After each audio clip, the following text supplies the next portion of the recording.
Salut, c'est Jérôme Colombin. Il couvre l'actualité des technologies, tout comme moi, depuis plus de 25 ans. Il a travaillé, tout comme moi, dans une grande radio pendant des années, avant de devenir podcasteur indépendant, mais de l'autre côté de l'Atlantique, au Québec. J'ai le plaisir de recevoir dans Monde Numérique mon confrère et ami Bruno Guglielminetti. Je vous propose donc de quitter quelques instants la tech pure et dure pour une conversation à bâton rompu, enregistrée dans le tout nouveau studio de Monde Numérique à Paris. Bonjour Bruno Guglielminetti. Bonjour Jérôme Colombin. Je suis ravi de t'accueillir dans Monde Numérique. Merci. D'habitude, j'écoute, mais là, heureux d'être là. Pareil, d'habitude, j'écoute. Bruno, tu es parce que vraiment, on est, toi et moi, de part et d'autre de l'Atlantique, depuis de longues années, nous menons des chemins parallèles, tous les deux, journalistes tech, qui sommes tombés là-dedans il y a très très longtemps. Rappelle-moi un peu à quel moment tu es tombé dans la tech. C'était autour de 1995 où j'ai aperçu quelque chose qui s'appelait l'Internet. Et puis, mais c'était dans un livre. Moi, ma spécialité, c'était la chanson francophone auparavant. Ah oui, d'accord, ça n'a rien à voir. Vraiment rien à voir, sauf que j'avais toujours un appétit pour ce qu'était technologie, ordinateur, bidule. Et puis, et du jour au lendemain, j'ai fait un constat dans ma vie. J'ai dit, on oublie ça, il y a déjà trop de gens qui sont les numéros 1, les numéros 2 dans la presse musicale francophone au Canada. Alors, il faut que je me trouve quelque chose d'autre. Et là, l'Internet est apparu et rapidement, j'ai proposé à la direction de Radio-Canada de faire une émission là-dessus. Tu travaillais à l'époque? Oui. Et puis, ils ont dit, écoute, d'habitude, de ce que tu nous proposes, c'est bon. On ne sait pas de quoi tu nous parles, mais essaie, puis on verra ce que ça donne. Puis finalement, donc, en 95, j'ai commencé à produire une émission à l'antenne, mais en même temps, on en faisait une version de podcast. Oui, et c'est ça qui est sûr. drôle. Donc, le podcast à Radio-Canada, j'ai commencé, mais ils ont commencé en 1995. Ça, c'est presque 9 ans avant qu'on invente le mot podcast. Oui, c'est vrai, ça a été inventé quoi? En 2004. 2004. Ouais. Mais donc, c'est ça. Alors, on faisait ça là-dessus. Bon, moi, j'ai continué à parler d'Internet, de technologie, de numérique, et jusqu'en 2010. Et de 2003 à 2010, j'ai fait ce qu'on appelait mon carnet techno. Oui. Et sachant que je quittais Radio-Canada pour aller dans le secteur privé, j'avais commencé un blog qui s'appelait Mon Carnet, pour garder la même marque. Qui a connu un bon succès. Ça a bien été. C'était un blog d'actualité. Je mettais plein d'informations là-dessus. Et puis, en 2016, là, j'avais je m'ennuyais de prendre le micro et de partager avec les gens les rencontres que je faisais au quotidien ou à l'hebdomadaire. Et puis, j'ai décidé de relancer le podcast. Et donc, depuis septembre 2016, mon carnet vit plutôt bien. Et je suis content parce que aujourd'hui, ça va peut-être un petit peu avant la pandémie, je suis revenu à où j'étais lorsque j'ai quitté Radio-Canada. D'accord. En termes de... Donc, toi, tout seul, tu as réussi à construire une audience équivalente. Exactement, mais aussi au niveau de l'écosystème. Donc, boîte de relations publiques, compagnie, réseau, tout ça. Et donc, c'est assez gratifiant de savoir que tu n'as plus une grande marque comme Radio-Canada derrière toi pour tenir ça et que ça tient tout seul, seulement sur la qualité de ce que tu donnes. Et là, tu es ton propre chef avec les responsabilités qui viennent avec ça. Oui, bien sûr. Mais c'est une belle aventure. Ah oui, très belle aventure. Alors, c'est vrai qu'on s'est connus quasiment dans les années 95-96, je crois. Oui, c'était à cette époque-là. Puisque, parallèlement, moi, j'étais à Radio France et j'étais venu faire un reportage sur Internet au Québec parce que c'était grâce à vous, les internautes québécois, qui avaient de la langue française sur Internet. Bien avant les Français qui, pour l'instant, à l'époque, ne produisaient rien, quoi. Et je me souviens même d'un voyage que j'ai fait en 1996 ici en France où je pense que c'est toi qui m'avais pistonné pour que je sois invité et j'étais sur l'émission de la tribune téléphonique sur France Inter. Oui, le téléphone sonne. Le téléphone sonne et il y avait un représentant de France Télécom à l'époque. Oui. Et il y avait moi et le représentant Minitel à l'époque en plus. Oui, mais c'est ça. Et il y avait le représentant de France Télécom qui lui poussait sur le Minitel et moi qui étais là qui parlait de l'Internet. Et puis j'ai dit, et je me souviens de lui avoir dit, l'animateur avait fait un gros sourire. Mais arrêtez d'encarcaner les Français, ouvrez les portes, laissez-leur accès à l'Internet. Et, Ah oui, ça avait dû le scotcher. quel culot, tu sais. scotcher, Et ouais. moi, j'en avais rien à cirer, là, des gens de France Télécom. Donc, j'en mettais. Il Là. était allé franco. Ouais. Et Ouais. puis, bon, c'était bien amusant. Et c'est ça. Puis, depuis, vous avez fait de bon chemin. Mais ça a toujours été un truc, moi, puis on le dit pas assez souvent. Puis même vous le dites pas assez souvent. Qui ça, vous? Vous, les Français. Ouais. C'est tout le leadership que vous avez eu dans la question du... De la télématique. merci, Ça c'est le mot que je s'appelait de la cherchais. télématique. Et nous, on a essayé 2 fois, on s'est planté avec des systèmes qui étaient des pâles copies de ce que vous faisiez, mais vous étiez à des années-lumière de tout le monde sur la planète. Ah oui, ça marchait très très bien. Le Minitel, c'était formidable. Oui, mais c'est ça, mais de là, tout innovant l'argent qui avait été investi là-dedans, la vache à lait que c'était pour France Télécom, alors du jour au lendemain, de dire, OK, on va ouvrir les portes et tout va être gratuit, parce qu'à voilà. l'époque, tout était gratuit. Bien sûr. C'est sûr que ça faisait pas l'affaire de France Télécom de se lancer là-dedans. Mais non, tu as tout compris. C'est un peu pour ça qu'on était content d'avoir le Minitel, mais ça a un peu traîné pour l'adoption d'Internet à cause de ça. C'était trop beau. Et puis alors après, bon,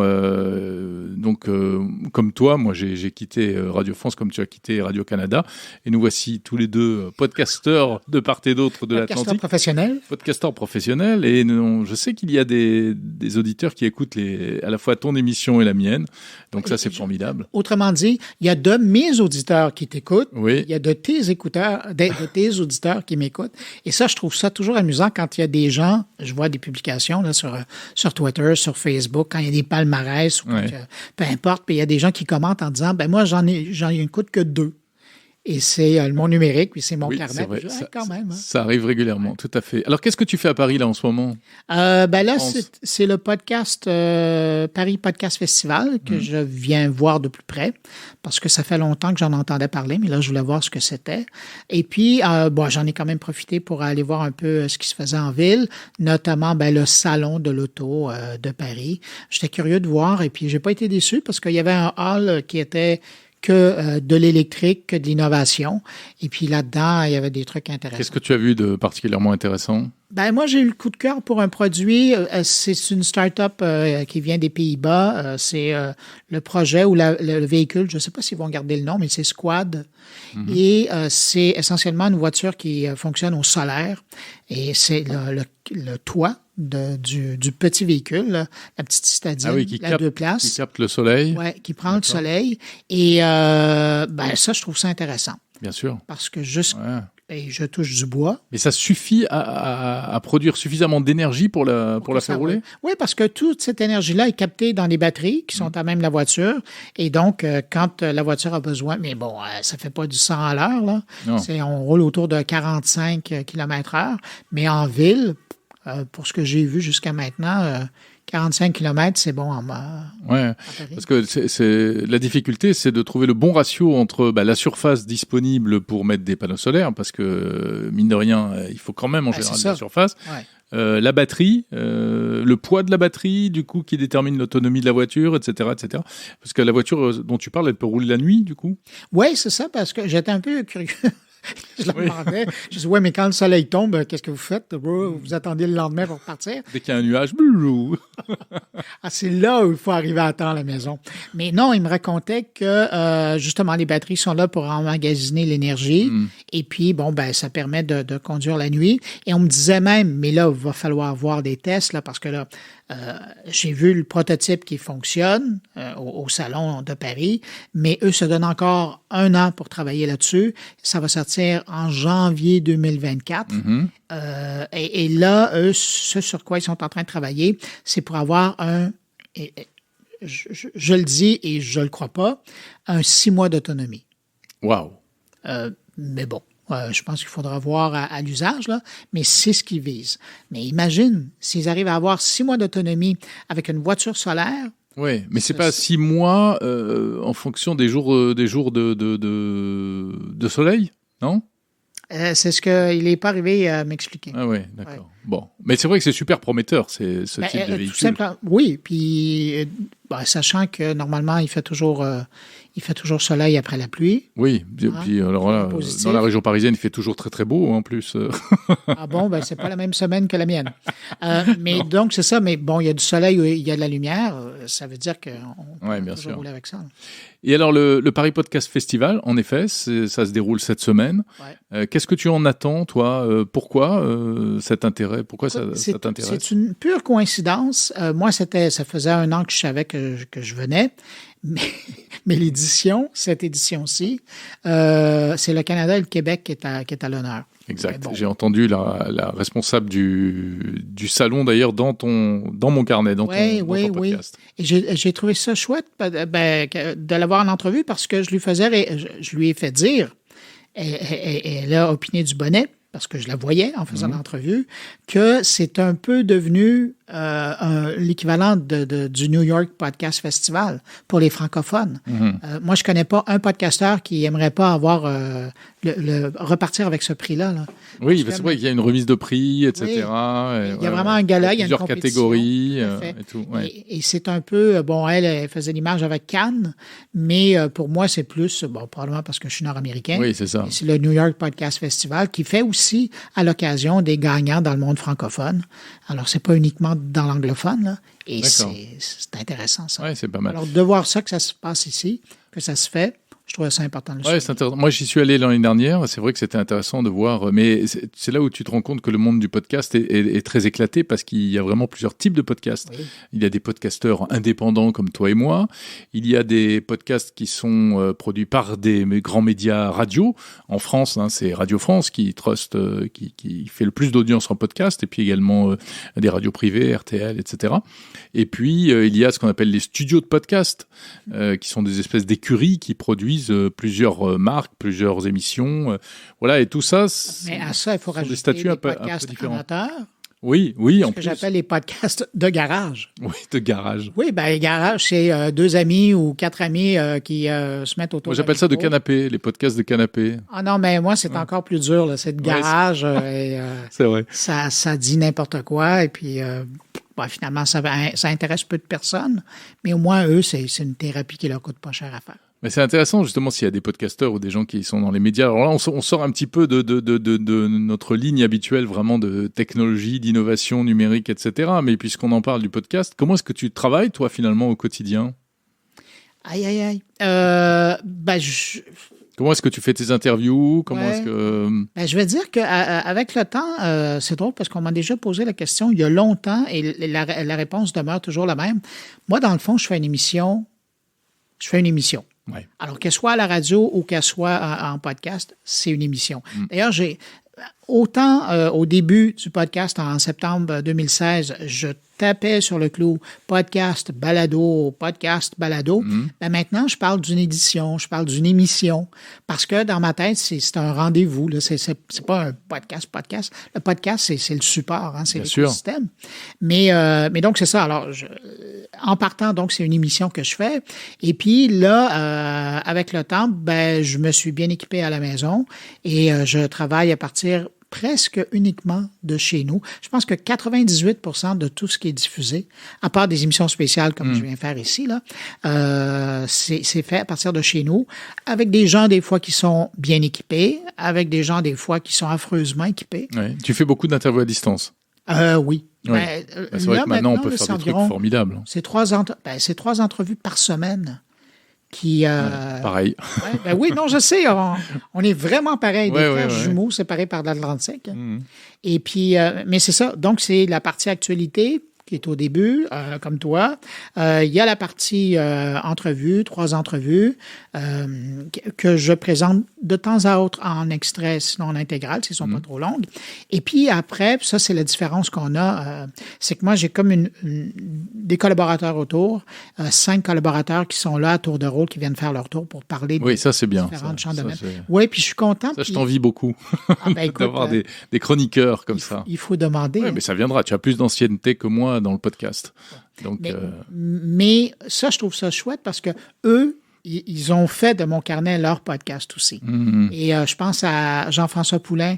Maintenant, il est en Europe pendant 2 ou 3 mois et il fait toutes les grandes conférences de web au Portugal, à Paris, dans les Pays-Bas et en Belgique aussi. Et il n'arrête pas de se faire dire, les gens, « Ah, vous êtes le gars du podcast Mon Carnet. » Et donc, c'est ça, les gens le connaissent. Bon, lui, c'est un spécialiste du UX, mais...